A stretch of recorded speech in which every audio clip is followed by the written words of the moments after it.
ಹುಟ್ಟಿದರೆ ಕನ್ನಡ ನಾಡಲು ಹುಟ್ಟಬೇಕು, ಮೆಟ್ಟಿದರೆ ಕನ್ನಡ ಮಣ್ಣ ಮೆಟ್ಟಬೇಕು. ನಮಸ್ಕಾರ, ಎಲ್ರಿಗೂ ಸ್ವಾಗತ. ಹೊಸ ದೇವದ ಕಥೆಯೊಂದಿಗೆ ಎಲ್ಲರೂ ಚೆನ್ನಾಗಿದ್ದೀರಾ ಅಂತ ಅಂದ್ಕೊಂಡಿದ್ದೀನಿ. ಈ ಒಂದು ಘಟನೆ ಆ್ಯಕ್ಚುಲಿ ನಡೆದಿರೋದು ಬಂದ್ಬಿಟ್ಟು ಈ ಒಂದು ತುಮಕೂರಿನ ಗುಬ್ಬಿ. ಆ ಗುಬ್ಬಿಯಿಂದ ಸ್ವಲ್ಪ ಒಳಗೋದ್ರೆ ಸಿಗುವಂತಹ ದೊರೆಹಳ್ಳಿ. ಈ ಒಂದು ಹಳ್ಳಿಯಲ್ಲಿ ಆದಂತಹ ಇನ್ಸಿಡೆಂಟು. ಈ ಒಂದು ಇನ್ಸಿಡೆಂಟ್ನ ನಮಗೆ ತಿಳಿಸ್ಕೊಟ್ಟಿರೋರ ಹೆಸರು ಒಂದು ಹೇಮಂತ್ ಅಂತ ಹೇಳಿ, ಮೂಲತಃ ತುಮಕೂರವರೇ. ಸೊ ಅವರು ಮೂಲತಃ ತುಮಕೂರಿನ ಮೇನ್ ಸಿಟಿಯಲ್ಲಿ ಇರುವಂಥದ್ದು. ಬಟ್ ಅವರೊಬ್ಬರೇ ಏಕಾಂಗಿಯಾಗಿ ಕಾರಲ್ಲಿ ಹೋದಾಗ ಈ ಒಂದು ದೊರೆಹಳ್ಳಿ ಹತ್ರ ಆಗಿರುವಂಥ ಒಂದು ಇನ್ಸಿಡೆಂಟು. ಇವರು ದೊರೆಹಳ್ಳಿಗೆ ಅಂತ ಹೋಗಿರಲಿಲ್ಲ, ಬದಲಾಗಿ ತಿಪ್ಟೂರಿಗೆ ಹೋಗಬೇಕಾಗಿತ್ತು ಅಂತ ಹೇಳಿ ಹೋಗಿರ್ತಾರೆ. ಯಾವುದೋ ಕೆಲಸ ಇದ್ದಂತಹ ಕಾರಣ. ನಂತರ ತಿಪ್ಟೂರಲ್ಲಿದ್ದಂತಹ ಕೆಲಸನ ಮುಗಿಸ್ಕೊಂಡು ವಾಪಸ್ ಮನೆಗೆ ಬರಬೇಕಾದ್ರೆ ಆದಂತಹ ಒಂದು ಇನ್ಸಿಡೆಂಟು. ಇವರು ಏಕಾಂಗಿಯಾಗಿ ಕಾರಲ್ಲಿ ಹೋಗಿರ್ತಾರೆ. ಸೊ ವಾಪಸ್ ಕೂಡ ಏಕಾಂಗಿಯಾಗಿಯೇ ಬರಬೇಕಾಗಿರುತ್ತೆ. ಆದರೆ ಇವರು ಹೋದಾಗ ಸರಿ ಸುಮಾರು 4 ಗಂಟೆ ಆಗಿರುತ್ತೆ. ಸಂಜೆ 4 ಗಂಟೆಗೆ ಇವರು ಮನೆನ ಬಿಟ್ಟು ತಿಪ್ಟೂರಿಗೆ ಹೋಗಿರ್ತಾರೆ. ತುಮಕೂರಿಂದ ತಿಪ್ಟೂರಿಗೆ ಹೋಗಬೇಕು ಅಂತಂದರೆ ಇನ್ನಿಲ್ಲ ಅಂತಂದ್ರೆ ಒಂದು 2 ಅವರ್ ಆದರೂ ಬೇಕೇ ಬೇಕು. ಸೊ ಇವರು ತಲುಪೋ ಅಷ್ಟರಲ್ಲಿ 6:30 ಆಗಿರುತ್ತೆ ತಿಪ್ಟೂರನ್ನ. ಸರಿ, ಅಲ್ಲಿದ್ದಂತಹ ಕೆಲಸನೆಲ್ಲ ಮುಗಿಸ್ಕೊಂಡು ವಾಪಸ್ ಮನೆಗೆ ಬರಬೇಕಾಗಿರುತ್ತೆ. ಅಲ್ಲಿ ಕೆಲಸ ಮುಗಿಯೋ ಅಷ್ಟರಲ್ಲಿ ಸುಮಾರು ಒಂದೂವರೆ ಹೋಗುತ್ತೆ. ಅಲ್ಲೇ ಇವರು 8:15 ಮನೆಗೆ ವಾಪಸ್ ಬರಬೇಕು ಅಂತ ಹೇಳಿ ಹೊರಡ್ತಾರೆ. ಸರಿ, ಮನೆಗೆ ಹೋಗೋ ಅಷ್ಟರಲ್ಲಿ ಲೇಟ್ ಆಗಿಬಿಡುತ್ತೆ. ಇಲ್ಲೇ ಆದರೂ ಒಂಚೂರು ಊಟ ಮಾಡ್ಕೊಂಡು ಹೋಗೋಣ ಅಂತ ಹೇಳಿ ಅಲ್ಲೇ ಒಂದು ಹೋಟ್ಲ್ ಹತ್ರ ನಿಲ್ಲಿಸಿ ನಾನ್ ವೆಜ್ ಊಟ ಮಾಡಿಕೊಂಡು ಕೊನೆಗೆ ಅಲ್ಲಿಂದ ಕಾರ್ನ ಸ್ಟಾರ್ಟ್ ಮಾಡಿಕೊಂಡು ಹೊರಡ್ತಾರೆ. ಸೊ ಇವಾಗ ಇವರು ತಿಪ್ಟೂರು ಬಿಟ್ಟಂತಹ ಸಮಯ ಬಂದು 9 ಗಂಟೆ ಆಗಿರುತ್ತೆ. ಹಾಗೆ ಅಲ್ಲಿಂದ ಇವರು ಮನೆಗೆ ಬರಬೇಕು ಅಂತಂದರೆ 2 ಗಂಟೆಯಿಂದ 2.5 ಗಂಟೆ ಸಮಯ ಬೇಕು. ಸೊ ಇವ್ರು ಬಿಟ್ಟಾಗ 9 ಗಂಟೆ ಆಗಿತ್ತು. ಇವರು ಕೂಡ ಏಕಾಂಗಿಯಾಗಿಯೇ ಹೋಗಿರ್ತಾರೆ ಕಾರಲ್ಲಿ.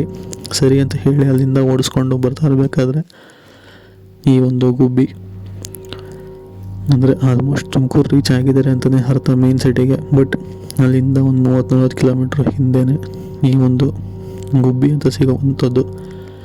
ಅಂದರೆ ಒಂದು 20 ಕಿಲೋಮೀಟ್ರ್ ಅಂತ ಹೇಳ್ಬೋದು, 30 ಕೂಡ ಇಲ್ಲ, 15-20 ಕಿಲೋಮೀಟ್ರ್ ಅಂತ ತಿಳಿಸಿರುವಂಥದ್ದು. ಸೊ ಈ ಒಂದು ಗುಬ್ಬಿಯಿಂದ ಹಿಂದೆ ಇರುವಂತಹ ಈ ಒಂದು ದೊರೆಪುರ ಅಥವಾ ದೊರೆಹಳ್ಳಿ, ಈ ಒಂದು ಊರಲ್ಲಿ ಇವರು ಕಾರಲ್ಲಿ ಏಕಾಂಗಿಯಾಗಿ ಬರಬೇಕಾದ್ರೆ ಇವ್ರಿಗೆ ಯಾರೋ ಒಬ್ಬರು ಡ್ರಾಪ್ ಕೇಳೋ ಥರ ಅನಿಸುತ್ತೆ. ಅಂದರೆ ಕಾಣಿಸುತ್ತೆ ಮುಂದೆಗಡೆ. ಹಾಗೆ ಇವರು ಕೂಡ ಇಷ್ಟೊತ್ತಿನಲ್ಲಿ ಡ್ರಾಪ್ ಕೊಡೋದು ಸರಿನಾ ತಪ್ಪ ಅಂತ ಹೇಳಿ ಗೊಂದಲದಲ್ಲಿ ಕಾರ್ನ ನಿಲ್ಲಿಸ್ತಾನೆ. ಹಾಗೆ ಮುಂದೆ ಹೋಗ್ಬಿಡ್ತಾರೆ ಹೇಮಂತ್ ಅನ್ನೋರು. ಹಾಗೆ ಇನ್ನೇನು ಸ್ವಲ್ಪ ದೂರ ಹೋಗಬೇಕು ಅನ್ನೋ ಅಷ್ಟರಲ್ಲಿ ಪುನಃ ಈ ಹಿಂದೆ ಕಡೆ ಯಾರು ನಿಂತಿದ್ರಲ್ಲ ಅವರೇ ಮುಂದೆಗಡೆ, ಅಂದರೆ ಈ ಸಲ ಬೇರೆ ಥರ ಕಾಣಿಸಿರುವಂಥ ಅವಾಗ ನಿಂತಿದ್ರು ಬಂದ್ಬಿಟ್ಟು ಒಂಥರ ವಯಸ್ಸಾಗಿರುವಂತಹ ವ್ಯಕ್ತಿ ನಿಂತ್ಕೊಂಡು ಡ್ರಾಪ್ ಕೇಳ್ತಿರೋದು ಅವ್ರಿಗೆ ಈ ಹಿಂದೆ ಕಾಣಿಸಿದ್ದು. ಆದರೆ ಗೊಂದಲದಲ್ಲಿ ಅವರು ನಿಲ್ಲಿಸ್ತಾನೆ ಕಾರ್ನ ಓಡಿಸ್ಕೊಂಬಂದಿರ್ತಾರೆ. ಆದರೆ ಇವಾಗ ಅವ್ರಿಗೆ ಕಾಣಿಸ್ತಿರೋ ಅಂಥದ್ದು ಬಂದ್ಬಿಟ್ಟು ಇಬ್ಬರು, ಅಂದರೆ ಒಂದು ಮಗು ಎತ್ಕೊಂಡು ಒಂದು ಹೆಂಗಸು ನಿಂತು ಇವ್ರ ಕಾರ್ನ ಡ್ರಾಪ್ ಕೇಳ್ತಾ ಇರ್ತಾರೆ. ಅವ್ರಿಗೆ ಕಾಣಿಸುತ್ತೆ. ಸರಿ, ಕತ್ಲೆ ಬೇರೆ ಆಗಿದೆ, ಮಗು ಬೇರೆ ಎತ್ಕೊಂಡಿದ್ದಾರೆ, ಡ್ರಾಪ್ ಕೊಡೋಣ ಅಂತ ಹೇಳಿ ಎಂಬಂಥವ್ರು ಕೂಡ ಹೋಗಿ ತಮ್ಮ ಕಾರ್ನ ಅವ್ರ ಪಕ್ಕದಲ್ಲಿ ನಿಲ್ಲಿಸ್ಬಿಟ್ಟು ಗ್ಲಾಸ್ ಇಳಿಸ್ಬಿಟ್ಟು ಎಲ್ಲೋಗ್ಬೇಕು ನೀವು ಅಂತ ಹೇಳಿ ಕೇಳ್ತಾರೆ. ಅದಕ್ಕೆ ಅವರು ಇಲ್ಲ, ಒಂದು ಸ್ವಲ್ಪ ಮುಂದೆ ಬಿಟ್ಬಿಡಿ, ರೋಡ್ ತುಂಬ ಕತ್ಲೆ ಇದೆ, ಅಷ್ಟಾಗಿ ಹೋಗೋದಕ್ಕಾಗಲ್ಲ, ಮಗು ಕೂಡ ಇದೆ, ಒಂದು ಸ್ವಲ್ಪ ಮುಂದೆ ಬಿಟ್ಟರೆ ನಮಗೆ ತುಂಬಾ ಸಹಾಯ ಆಗುತ್ತೆ ಅಂತ ಹೇಳ್ತಾರೆ. ಇಲ್ಲಿ ಗಮನಿಸ್ಬೇಕಾಗಿರೋ ವಿಷಯ ಅಂತಂದರೆ ಅವರು ಒಂದು ಊರ ಹೆಸರನ್ನ ಹೇಳೋದಿಲ್ಲ, ಬದಲಾಗಿ ಒಂಚೂರು ಮುಂದೆ ಬಿಟ್ಬಿಡಿ ಅಂತ ಹೇಳಿ ಹೇಳ್ತಾರೆ. ಸರಿ ಅಂತ ಹೇಳಿ ಇವನು ಕೂಡ ಹತ್ತಿಸ್ಕೊಂಡು ಅಲ್ಲಿಂದ ಕಾರ್ನ ಓಡಿಸ್ಕೊಂಬರ್ತಾನೆ. ಸ್ವಲ್ಪ ದೂರ ಬರ್ತಿದ್ದಂಗೆ ಇವನಿಗೆ ಕಾರ್ ಒಳಗಡೆ ರಕ್ತ ಕಾಣಿಸ್ಕೊಳ್ಳುತ್ತೆ. ಅಂದರೆ ಇವನು ಗೇರ್ ಹಾಕಬೇಕಾದ್ರೆ ಎಲ್ಲ ಆ ಒಂದು ರಕ್ತ ಇವನ ಕೈಗೆ ಅಂಟುತ್ತಾನೆ ಇರುತ್ತೆ. ಇದರಿಂದ ರಕ್ತ ಬರ್ತಿದೆಯಲ್ಲ ಅಂತ ಹೇಳಿ ನೋಡಿದಾಗ ಪಕ್ಕದಲ್ಲಿ ಕೂತಿದ್ದಂಥ ಮಗು ತುಂಬಾ ರಕ್ತ ಆಗೋಗಿರುತ್ತೆ.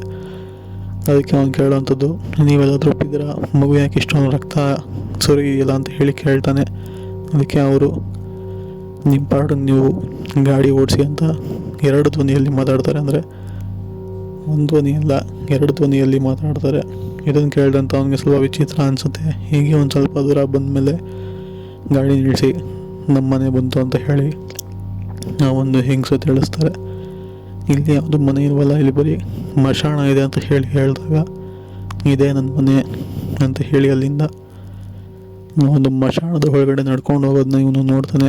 ಹೋಗ್ತಾ ಹೋಗ್ತಾ ಹೋಗ್ತಾ ಹೆಂಗೆ ಹೋಗುತ್ತೆ ಅಂತ ಅಂದರೆ ಒಂದು ಹೆಂಗಸಿನ ರೂಪದಲ್ಲಿ ಇದ್ದಂಥವ್ರು ಇದ್ದಕ್ಕಿದ್ದಂಗೆ ಒಂದು ಪಕ್ಷಿಯ ರೀತಿ ಬದಲಾಗಿ ಹಾರೋಗೋದನ್ನ ಅವನಲ್ಲಿ ಕಣ್ಣಾರೆ ನೋಡ್ತಾನೆ. ಸೊ ಈ ಇನ್ಸಿಡೆಂಟ್ ಹೇಮಂತ್ ಅವ್ರು ತಿಳಿಸಿರೋಂಥದ್ದು. ಈ ಒಂದು ಹೇಮಂತ್ ಬೇರೆ ಯಾರೂ ಅಲ್ಲ, ನನಗೆ ಬೇಕಾದಂತಹ ಒಬ್ಬ ಗೆಳೆಯನೇ. ನಾನು ಇವನು ಇಬ್ಬರು ಕೂಡ ಒಟ್ಟಿಗೆ ಓದ್ತಿದ್ದಂಥವ್ರು. ಸೊ ಇವನ ಜೀವನದಲ್ಲಿ ಆದಂತಹ ಒಂದು ಇನ್ಸಿಡೆಂಟ್ನ ನನಗೆ ನಾನು ತಿಳಿಸ್ಕೊಟ್ಟಿರುವಂಥದ್ದು. ಸೊ ಈ ಒಂದು ಕತೆ ಹೇಗಿತ್ತು ಅಂತ ಹೇಳಿ ಕಾಮೆಂಟ್ ಮಾಡಿ. ಇದು ಆ್ಯಕ್ಚುಲಿ ಸತ್ಯ ಘಟನೆ. ಇದಾದಮೇಲೆ ಅವನು ತುಂಬ ದಿನ ಹುಷಾರು ತಪ್ಪಿದ್ದ. ಸೊ ಸಿಗೋಣ ಮುಂದಿನ ಕಥೆಯೊಂದಿಗೆ. ಅಲ್ಲಿವರೆಗೂ ನೀವು take care. Good bye friends.